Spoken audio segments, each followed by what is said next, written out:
हाय दोस्तों, YouTube channel पर देव class में आपका स्वागत है। दोस्तों आज आप लोगों को हम पढ़ाएंगे क्लास 12 के भौतिक विज्ञान से सेकंड चैप्टर।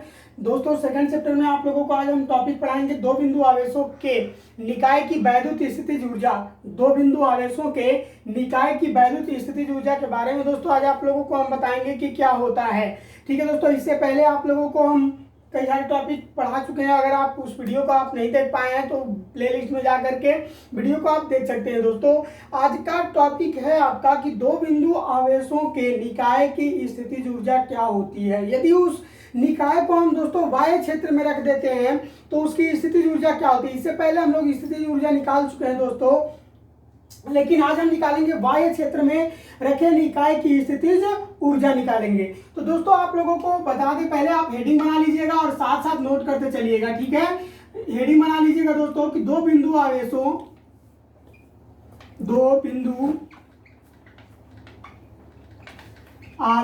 के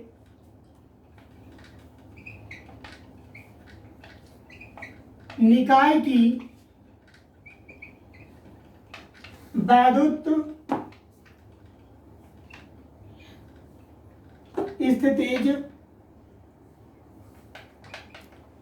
ऊर्जा। ठीक है दोस्तों, ये आपका पूरा टॉपिक का हेडिंग है। ठीक है दोस्तों, इसको आप मेन हेडिंग बना लीजिएगा। देखिए अब हम आपको बताते हैं कि दो बिंदु आवेशों के निकाय की वैद्युत स्थितिज ऊर्जा क्या होती है। ठीक है दोस्तों, देखिए मान लिया जाए अगर हम वैद्युत बाह्य क्षेत्र में कोई एक बिंदु ले लेते हैं। ठीक है, क्या ले लेते हैं दोस्तों, कोई एक बिंदु ले लेते हैं। अगर इस बिंदु के ऊपर हम लोग इस बिंदु को ए मान लेते हैं और इस बिंदु के ऊपर कोई एक हम Q1 आवेश रख देते हैं। क्या रख देते हैं दोस्तों, Q1 आवेश रख देते हैं तथा इसी से कुछ दूरी पर स्थित एक दूसरा बिंदु बी हम ले लेते हैं। दोस्तों दूसरा बिंदु बी ले लेते हैं जिस पर आवेश Q2 रख देते हैं। अब दोस्तों बात आती है कि जो Q1 आवेश है और Q2 आवेश है, इनके बीच का जो दूरी है वो किससे प्रदर्शित करते हैं, तो उसको हम R से प्रदर्शित कर देते हैं। दोस्तों इनके जो बीच की जो दूरी है वो कितनी है दोस्तों, R है।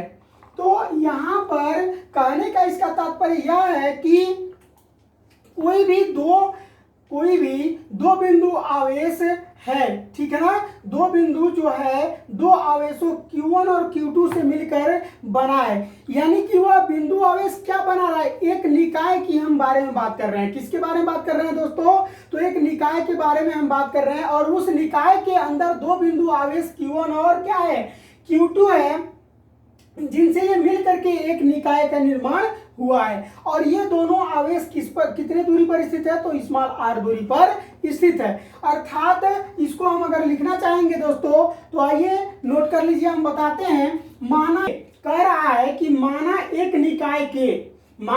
यह एक कोई निकाय है जिसके दो बिंदु आवेशों ए और बी पर Q1 और Q2 से मिलकर ये क्या हो रहा है दोस्तों, Q1 और Q2 से मिलकर के बना हुआ है, जिनके बीच की जो दूरी है वो कितनी है दोस्तों, स्मॉल r है।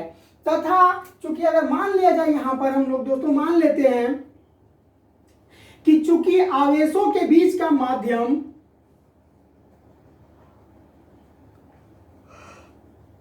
आवेशों के बीच के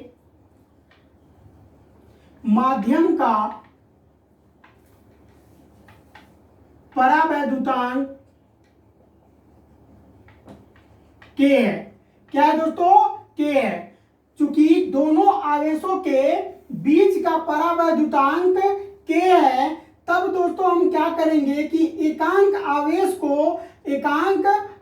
को हम कोई भी एक बिंदु ले लेते हैं यहां से। ठीक है, और उसको एकांक मान लेते हैं। एकांक आवेश को अनंत से Q1 से R दूरी पर ले जाने पर क्या होता है। ठीक है दोस्तों, तो यहां पर लिख लीजिए कि चूंकि एकांक आवेश को अनंत से आवेश Q1 से R दूरी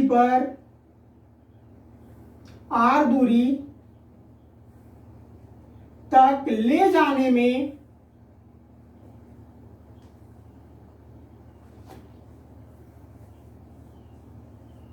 किया गया कार्य। अब दोस्तों कह रहा है, इसका मतलब यहां पर थोड़ा सा आपको कंफ्यूज हो रहा होगा, दो बार अनंत आवेश आवेश आ रहा है। कह रहा है कि एकांक आवेश को अनंत से आवेश Q1 से यहां पर R छूट गया दोस्तों, Q1 से R दूरी तक ले जाने में किया गया कार्य क्या होगा। ठीक है, ये हमसे पूछ रहे ले जाने में किया गया कुछ कार्य होगा कि नहीं होगा। अगर हम मान लेते हैं दोस्तों कि इस आवेश को उठा करके यहां तक हम ले जाते हैं या अनंत तक लेके जाते हैं, तो उसमें हम कुछ ना कुछ कार्य करते हैं कि नहीं करते हैं, तो कुछ ना कुछ हम कार्य करते हैं। अर्थात ये जो हो जाएगा दोस्तों, किया गया कार्य जो होगा वो किसके बराबर हो जाएगा, आवेश Q1 से R दूरी पर वैद्युत विभव के बराबर होगा। क्या हो जाएगा दोस्तों, आवेश Q1 से R दूरी पर स्थित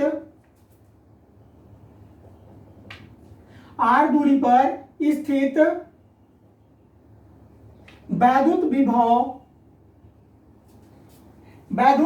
विभव के बराबर होगा। ठीक है दोस्तों, तब ये हो जाएगा, जब वैद्युत विभव के बराबर हो गया तो हम लोग क्या लिख सकते हैं दोस्तों, V बराबर जानते हैं कि 4 पाई एप्सिलॉन 0 और K क्या होता है दोस्तों, Q1 बटा में R होता है।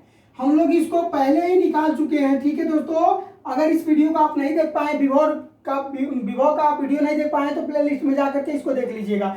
यहाँ पर V बराबर 1/4 पाई एप्सिलॉन 0 के क्या है, यहाँ पर परावैद्युतांक है। ठीक है दोस्तों, ये Q1 बटा में R हो गया। इसको हम समीकरण नंबर क्या मान लेते हैं दोस्तों, 1 मान लेते हैं। अतः यहाँ पर नोट कर लीजिए आप लोग, अतः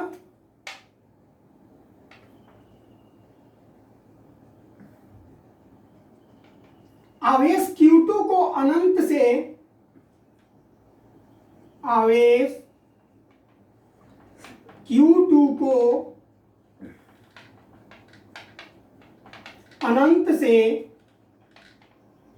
Q1 से R दूरी तक लाने में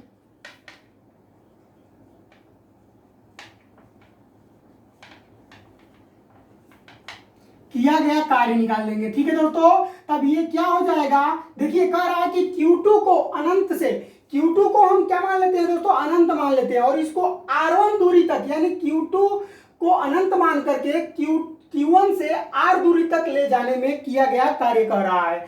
अर्थात इसका कहने का तात्पर्य यह है दोस्तों कि यदि हम एक बार Q1 को अनंत माने हैं तो दूसरी बार में Q2 को अनंत मान करके और यहां से हम लोग किधर लाते हैं, Q1 तक लाते हैं। तो जब Q2 से Q1 तक लाएंगे, अर्थात B बिंदु से A बिंदु तक जब आएंगे दोस्तों, तो इसमें भी कुछ ना कुछ दूरी ये तय करेगा और दूरी के साथ साथ वो कुछ ना कुछ कार्य करेगा। ठीक है दोस्तों, क्या करेगा, कार्य करेगा। अर्थात उसका जो कार्य होगा दोस्तों वो विभव के गुणनफल के बराबर होगा। ठीक है, तो ये हो जाएगा आपका V इंटू Q2। क्या हो जाएगा दोस्तों, V इंटू Q2 हो जाएगा। ठीक है, अब हम लोग यहाँ बिंदु B पर ही तो विभव का गणना कर रहे हैं ना दोस्तों, तो यहाँ पर इसको अगर हम इस बिंदु से इस बिंदु तक ला रहे हैं तो कुछ ना कुछ कार्य कर रहे हैं। ठीक है, अर्थात W बराबर ये क्या हो जाएगा, V इंटू Q2 हो जाएगा। अब यहाँ से W बराबर हम लोग इक्वेशन नंबर 1 में V का मान कितना निकाले हैं, 1/4 पाई एप्सिलॉन 0 के Q1 बटा में R, तो यहाँ पर रख दिया जाए। यह लिख सकते हैं यहाँ पर कि समीकरण नंबर 1 से उपरोक्त समीकरण में मान रखने पर, तो यहाँ पर जब हम रखेंगे दोस्तों तो ये हो जाएगा 1/4 पाई एप्सिलॉन 0 के, और ये हो जाएगा यहाँ पर आपका Q1 बटा में R, और गुणे क्या है दोस्तों, Q2 है। क्या है, Q2 है, तो इसके बटा में 1 हम मान लेते हैं, कुछ नहीं है तो बटा में क्या है 1 हम मान लेते हैं। अब Q1 का Q2 से मल्टीप्लाई करा देंगे दोस्तों, तो ये कितना हो जाएगा आपका, यहां पर कर देते हैं। ठीक है, ये हो जाएगा आपका दोस्तों W बराबर 1/4 पाई एप्सिलॉन 0 के Q1 Q2 बटा में R हो जाएगा। होगा कि नहीं होगा दोस्तों, इनका मल्टीप्लाई हम इससे करा देते हैं, आर का दोनों मल्टीप्लाई करेंगे 1 से तो ये हो जाएगा आर केवल 1/4 के हो गया यहाँ पर। ठीक है दोस्तों, चूंकि यहाँ पर जब हम इतना प्रूफ कर चुके हैं, चूंकि हम जानते हैं कि यही कार्य निकाय की स्थितिज ऊर्जा के रूप में क्या हो जाती है, संचित हो जाती है। ठीक है दोस्तों, जो हम इसके ऊपर कार्य करते हैं वही कार्य क्या होता है कि स्थितिज ऊर्जा के रूप में संचित हो जाता है। अर्थात वहां पर हम लोग मान सकते हैं दोस्तों U बराबर W, तो W के जगह पर हम लोग क्या रख देंगे, U रख देंगे। जब W की जगह पर हम U रखेंगे दोस्तों, तब ये आपका मान हो जाएगा U बराबर 1/4πε0 के Q1 Q2 बटा में R। ये दोस्तों आपका स्थितिज ऊर्जा के लिए फार्मूला का निगमन हो गया, सूत्र की स्थापना हो गई। ठीक है दोस्तों, तो दोस्तों अगर ये वीडियो आप लोगों को पसंद आया हो तो इस वीडियो को लाइक करें, तथा हमारे चैनल को अभी तक आप सब्सक्राइब नहीं किए हैं तो सब्सक्राइब कर बेल आइकन का बटन दबा दें दोस्तों, लाल कलर का लिखा हुआ सब्सक्राइब होता है दोस्तों, उस पर दबा दें और दबा करके उस पे बेल आइकन का घंटी दे रहा होगा उसको दबा दें दोस्तों। इससे हर नोटिफिकेशन आप तक पहले पहुंच जाएगी। अपने दोस्तों में इसे अधिक से अधिक शेयर कीजिए। जो समझ में नहीं आ रहा है आप हमारे कमेंट बॉक्स पर कमेंट करके बता दीजिए दोस्तों, पूछ लीजिए, जरूर हम बताएंगे। धन्यवाद।